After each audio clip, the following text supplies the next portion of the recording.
You're listening to the Coach's Journey podcast, exposing the struggles and celebrating the successes in the life of coaches who are action takers and creating authentic impact in today's world. Whether you're just starting out, expanding your reach, or exploding your impact, you're in the right place right now. Stay tuned and be sure to subscribe to this podcast. Now, here are your hosts of the Coach's Journey podcast.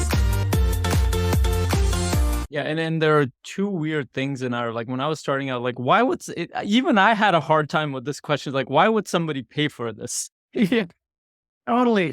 Like I had a hard time with that because it was so normal to me because I had spent decades and years thinking about these kind of things. I'm like, this is normal stuff. Until I started getting on calls and I realized like Other people haven't. it's like they haven't done this work. It's a very different shift. And the other thing was like as you're saying that, like our belief, if you have a resistance towards offering something, if you have a resistance towards asking for money, if you have resistance towards talking about your program, just as a coach, you know that if a client had resistance there, you know that there is some kind of belief, that you know that there's some kind of emotional and thought process that stops you from doing that thing. We all have them. And the reason for that is we have stories over stories over stories that we have kind of downloaded in our head and haven't questioned it. And this is one of those, by the way. And coaches, even though they question a lot of things, this is one of the things that they probably haven't questioned because this is a new world that you're walking into, the business world. When you go in, you will pretty much have to question almost everything you understand about the real world. Because we were all taught we all came from the from a education system that taught us to be workers. They didn't teach us to be people who create a life, who create a business or create money in the process, or at least attract it. We were taught to work for somebody. So a lot of the training was not around sales. It was not around marketing. It was not around how to build relationships, develop them. It was not around planning. Coaches know this very well. How many of us were taught how to plan for our future? Like all the schooling that we went to. So we've questioned a bunch of stuff, but we haven't. And as soon as you jump into the sales world, this is a completely different challenge, the business world. And one of the first challenges is actually questioning your own beliefs around money, sales. Why do I have resistance around? And this is why you need to be having more sales calls so you can actually deal with your resistance, because you're not going to be able to do it if you don't go into the experience. Yeah, and the sales thing, it messes with your mind so much because you have these resistances that Faisal was talking about. Like, for example, it's like, especially early in the coaching journey, it's like, am I good enough? Like, am I a human good enough? Like, you're judging yourself and your value based on whether you're good enough. In fact, is your program valuable enough, or is your service good enough? Is really a better question. And sometimes it's really easy to judge ourselves, and so then we don't sell because we're afraid that we're not good enough. And I always my mind always goes back to that line in Back to the Future with Marty McFly's dad. He's like, I just don't know if I could take that kind of rejection. You know, when he's talking about asking Lorraine to the dance or whatever. And it's like, as coaches, I went through this myself, and I went through some coaching rejections. Like, I would finally get up the courage to make an offer, and then I'd get turned down. I'd be like, oh, and that set me back for like weeks. And I wouldn't be willing subconsciously to make another offer. And so I'd get about being busy doing all the other things. Because I didn't know that that's part of no's are part of the game, and B, no's don't always mean no forever. It means I'm not ready yet sometimes. And so like, that's the one thing that messes with your mind is like your own self-worth and your ability to take things personally that you don't need to take personally. It's just feedback for you to improve. And it means you need to keep on going.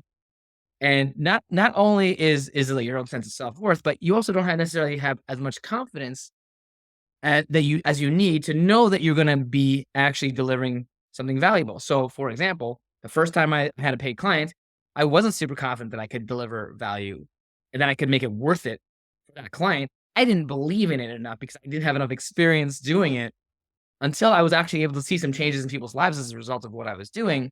I was a little bit shaky, and it made it a lot harder to sell the coaching.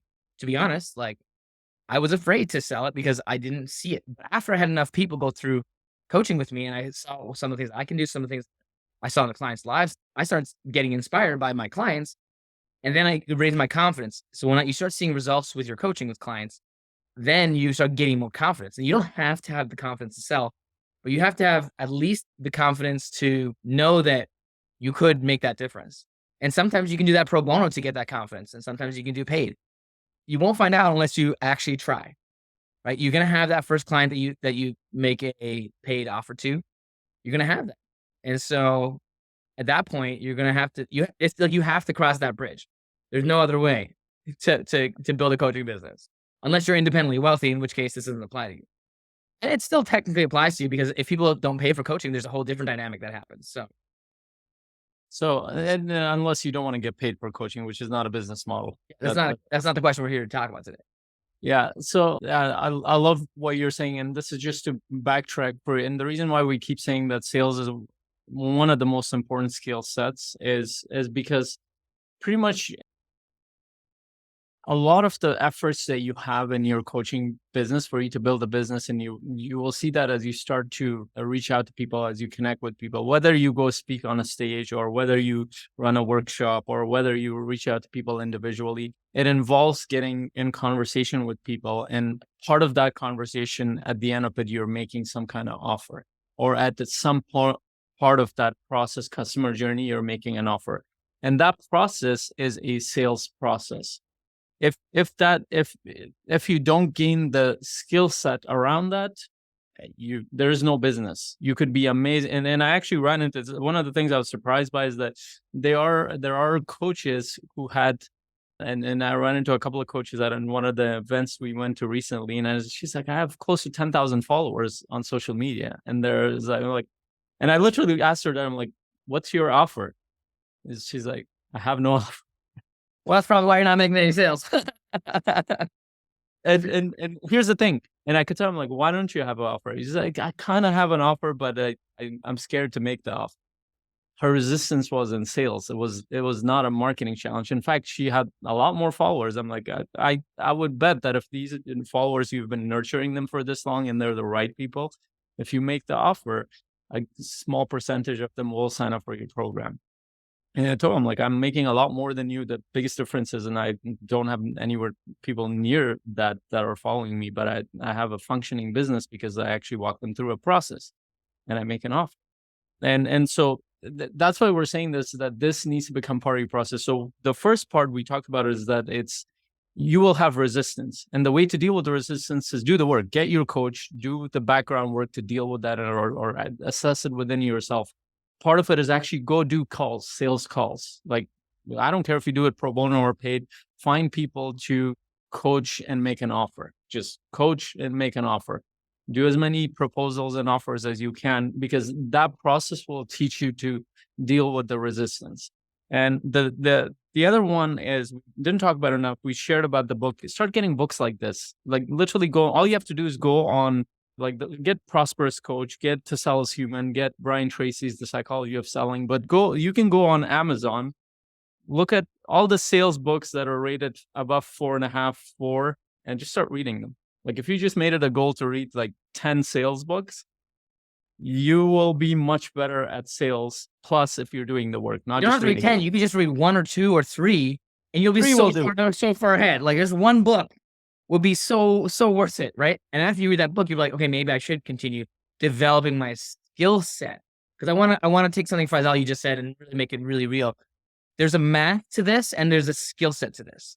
It's not this like amorphous blob that you can't figure out. It's not this monster that you have to face. I mean, you have your own internal barriers and demons that you face for sure, but it is totally conquerable. It's totally conquerable. And there's 2 pieces of it. One is experience, as Faisal said. Do it over, just do it. Who cares if you get the sales? You're doing it to practice, right? And if you can unattach yourself from getting the sale, just get people on those discovery calls, make an offer, knowing that you're going to get, and here's where the math comes in, you're going to get a bunch of no's. And as Faisal said, in that group of 10,000 people, you make an offer, and a small percentage of people might be buying that up, right? What that implies mathematically is that a very large percentage of people will not buy that offer. So whatever offer you make, just assume there's going to be a percentage. It could be 10%, it could be 1%, it could be 5%, it could be 25%, depending what your offer is and who you're targeting. At the beginning, it doesn't matter what your conversion percentage is, because you need the experience of actually practicing making an offer. And so the most valuable thing you can do to get sales practice is to just get as many people as you can on calls. Fill your calendar with pro bono calls, even pro bono clients can be valuable, but make the offer and see if it doesn't work and see if it works. And you can always, if you need more coaching experience, you can always say like, hey, if that doesn't work for you, give me a number. You can actually tell the client like what word worked, and then they can tell you and be like, okay, I'll do it for that much. Right? You can negotiate, and you don't have to make a huge deal out of it. Just say, hey, you want to continue? Here's how much it costs. And whatever that number was that you came up with in advance, then say what they think about it. And like you can practice the whole objection thing and the whole coaching them through their decision. But to me, the most important piece of being able to sell is being confident that you can help them, that you want to help them, that you care enough to help them. And that it's going to make a difference in their life. Like if you spend time with someone 6 times or 12 times or 18 times over a period of time, just them being able to express things to you, if you don't say a word, that's still going to be valuable because nobody has that space in their life. So if you're doing a little more than that, it's going to be a little more valuable, most likely. So like, remember how to figure out you have value to provide. The space you create is a value in itself, and just get out there and practice and put them on the calendar. Yeah, and also one thing you alluded to before, Daniel, which is it's a really important piece of this, and I want to talk about this from a business perspective, but coaching perspective. So you talked about it in 2 ways. One, that you need to build confidence. 2, you need to hold on, I don't want to miss that point. Okay, I'll come back to that. But the confidence piece as a coach, it's so important in sales. And this is something like Wayne Dyer, when he put out his first book, I think it was his first book, where he literally drove around and started knocking on people's doors. Like, here, take the book. Like he was giving people, because he was so confident in his message. He's like, people need to hear this message. So I always ask coaches, like, why aren't you kind of talking to everybody about your coaching process? Because you don't have enough experience, and you don't know if this actually works. You don't fully know because you don't have enough data on it. You haven't talked to enough people. And how do you gain that? And this is a big part. This is what makes our community really unique. Most business programs you go to, they will get you to think about prospecting, sales, marketing, and all that stuff, but they won't go towards, hey, where are your skill sets at as a coach? You need to develop your skill sets. That requires you to give yourself feedback. That requires you to ask other business owners and coaches for feedback. That requires you to be in a community, to mastermind around what are the things that are currently working in coaching and what are the things that are not working. If you're not doing those things, definitely join our community. Go to one of the links below. It's free to join our Facebook group. And we do have paid programs after that where you can join to move your business forward. But even the free community will give you a lot in the process. So that piece is really, really important. And ask yourself, why aren't you promoting your business enough? And that's a confidence issue. And a lot of sales is actually a transfer of certainty and confidence and emotions around certainty. Because if you're confident, the other person feels confident to do it. Now, some people can fake it, but for most people, when you see the results that you've given to other people, your confidence will come from that. Like when people share with you their testimonials, they tell you in their sessions that this is how, and that's what you will be communicating in your sales process. So that you could get better at the sales process and techniques and stuff, but if your coaching is not working, it doesn't matter. Which it comes to the other point I was trying to say, I forgot. If you look at it from the business point of view, you are, and I think Daniel said is like a lot of coaches will feel like this thing is that you feel rejected. And we take the rejection in this process personally because our coaching process is intertwined with us. Like it's not a separate product like this. You're not selling a remote control, right? You're not like it's hard to separate. In fact, I was speaking at an event. I'm like, learn to separate your service from you. Like it is a part of you, but the way the marketplace works is that you need to make this product as good as possible, so people want to buy it and refer that product to other people, that service. And for you, that's your coaching process. That means that from a business point of view, that product gets so good that you can function without any marketing. You can function with referrals alone. Those are the best kind of businesses anyway. But those 2 points, if you remember them, then you're going to put an effort in sales, learning the skill of sales, and learning to be a really good coach so you can build your product, get enough testimonials, getting enough people results so you can promote it better and have the confidence to promote it. And I think we'll leave it at that. If you can just deal with that resistance by doing the work and actually studying this and building the skill sets, you will be ahead of 90% of the coaches. Yeah, we actually have a discovery session masterclass that we have done in the past. Reach out to us and let us know if you're interested in that. It helps you go through the process of the actual discovery session, how to think about selling your coaching. But more important than that, building confidence and building experience in the offer and selling game it's like super critical. Like if you don't do that, you're just always gonna just get stuck. So think of a selling not as something to overcome, but something to practice. It's like do the push-ups. If you do 100 push-ups a day, you're gonna build some muscle. You know, if you do 10 push-ups a day, you're gonna build some muscle. Whatever number of push-ups you can do right now, start doing that and take it as a muscle building activity, not as a personal attack if you get rejected. You're listening to the Coach's Journey podcast.